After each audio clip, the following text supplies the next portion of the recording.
We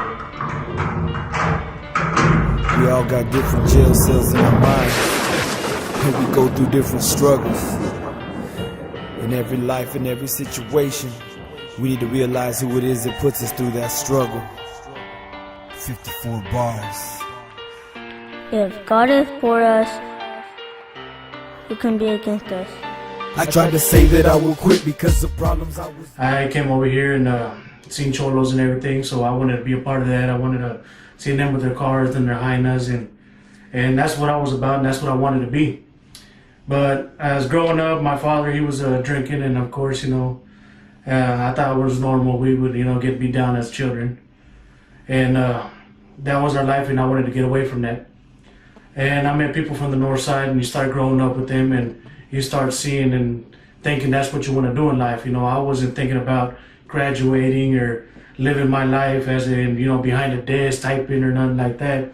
I was trying to see how much money I could get, from either jacking this bottle or, either hustling from this. But yeah, I grew up on the north end, and that's what I wanted to be. I wanted to be respected like they got respected. I was a little kid, I got punked for calling a wannabe. I got tired of being a wannabe. I had to show people that I wasn't like that at all. But my life before, it wasn't as pretty. It was, go home fighting, do something bad, you get hit. It's just, it's nothing you want to go home to.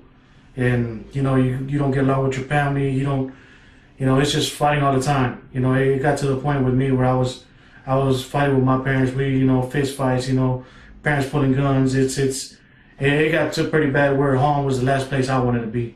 Let me tell you about the other side of Mr. Bellionero. I was raised up in anything that wasn't that vital wasn't a part of my life, and you had to eliminate that part of my life. So that's what I grew up in. That affiliation was my family. That's for the people that took me in. That's the people that took care of me. So just like they took care of me, I had to take care of them, and I had to represent my barrio. If I wanted to keep my brothers and sisters, I had to protect my barrio. I couldn't let nobody else come in and take them away from me.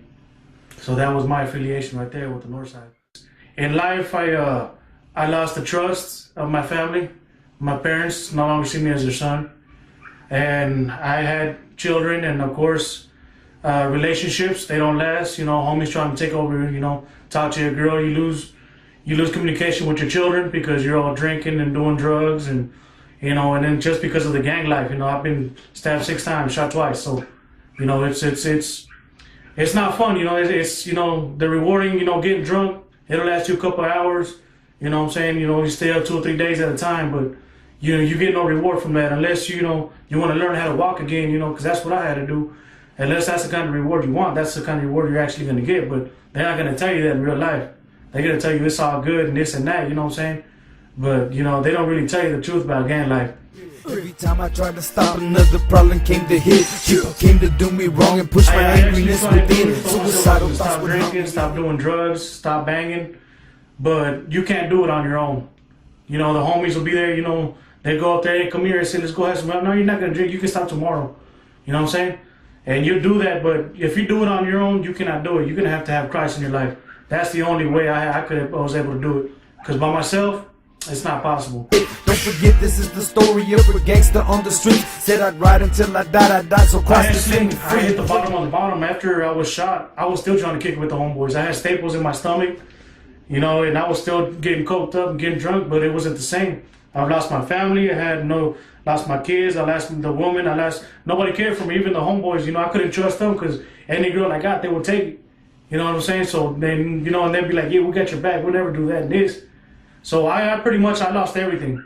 Everything that I had, the only thing I owned was my car, and that was it. So I've lost everything, and to that point, I went to church. I met this girl, and I just, trying to talk to her, and that's the only way I knew the church. But when I hit rock bottom, that's the only church I knew because that's the seed that was planted. So I went back to that church. When I got to that church, I parked outside, and when I parked outside, I couldn't get myself to go in there. I'm like, man, I'm going to go in there right after that vato. All right, I'm going to go in there right after that vato. And I was like, you know what? Nah. So I left. I went down the street. I kept driving. And I told myself, if you're a gangster, you can go through those doors. So here I go. I made a U-turn. Go make a U-turn. I go back outside. And then I parked there. And then I do it again. I'm going to go in after that dude. I'm going to go in after that dude. You know what? So you call yourself a gangster, you can't even walk through those church doors? So, you know, I finally did it. I got out of my car, I went out there, people all smiling, all happy. That's, you know, I'm like, oh, here, what this vato laughing at? You know, what's he so happy about? You know, I went in there trying to shake my hand, trying to give me a piece of paper. I don't want nothing. So, you know, I go sit there, I go sit down, start hearing the word, and it starts to get to me, you know. You know, I had nowhere to go, and they were giving me answers. You know, I had so many questions, and I didn't even have to ask them. So, you know, they asked if anybody wanted to get up, and it's like, you know, God pretty much, you know, levántate, órale, quieres ser gangster, párate. So I got up, I went toward the front, and I gave my life to the Lord that day. I let everything out, all my problems and everything, I gave it to the Lord that day. And I was gangster enough, you know, to do all this bad stuff. I was gangster enough to give my life to the Lord, and I'm gangster now, living through the Lord. Therefore, if anyone is in Christ, he is a new creation. The old has passed away. Behold, I am not perfect. People think just because you give your life to the Lord or you're a Christian, you're going to walk around with some suspenders, your bow tie, todo pedo. That's not going to happen. You know what I'm saying? You're still yourself. You know what I'm saying? It's baby steps. You just started the first step right there. What you did is you just put your toe over that door right there. And you got to start walking. You know what I'm saying? Sure, I still had anger. I was still cussing. You know, I was still over here. What this vato looking at? You know, he don't know what the cholo life is about. You know what I mean?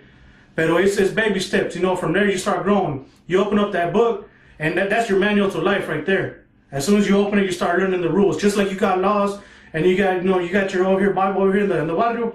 That's exactly what that book is right there. That's your knowledge. That's your knowledge right there in that book. So just like you study this one, you study that book. And baby steps.